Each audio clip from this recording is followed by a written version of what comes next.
શિક્ષણની સાથે સામાજિક જવાબદારી અને સેવાની ભાવના જોડીને મુન્દ્રા તાલુકાના ગુંદાલા ગામની કન્યા પ્રાથમિક શાળામાં એક પ્રેરણાદાયી પ્રસંગ ઉજવાયો હતો।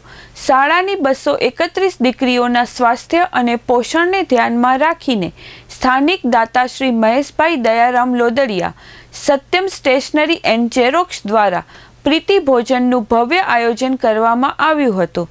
આ કાર્યક્રમ માત્ર ભોજનનો પ્રસંગ ન બની રહેતા સમાજ માટે દીકરીઓના ઉત્કર્ષ અને સ્વાસ્થ્ય પ્રત્યેની જાગૃતિનો સંદેશ બની રહ્યો હતો।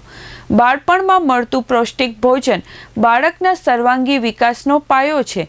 આ બાબતને સાર્થક કરતા દાતાશ્રીએ દીકરીઓને તાજું અને ગુણવત્તાયુક્ત ભોજન પીરસીને તેમની ઉદારતાનો પરિચય આપ્યો હતો। ભોજન દરમિયાન શાળાના પટાંગણમાં દીકરીઓના ચહેરા પરનો આનંદ અને ઉત્સાહ વર્તાતો હતો।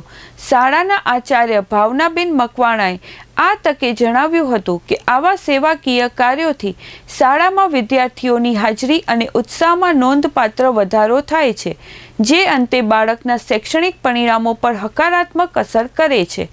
આ પ્રસંગે શાળા પરિવાર દ્વારા દાતા શ્રી મહેશભાઈ લોદડિયા તેમજ સહયોગી બિપિનભાઈ નવીનચંદ્ર જોશીનો હૃદયપૂર્વક આભાર વ્યક્ત કરવામાં આવ્યો હતો।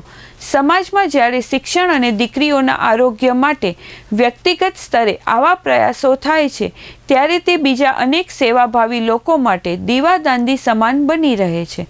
ગુંદાલા ગામની દીકરીઓ પ્રત્યે દાતાઓએ દાખવેલી આ દિલેરી ખરા અર્થમાં સમાજ સેવાનું ઉત્તમ ઉદાહરણ પૂરું પાડે છે।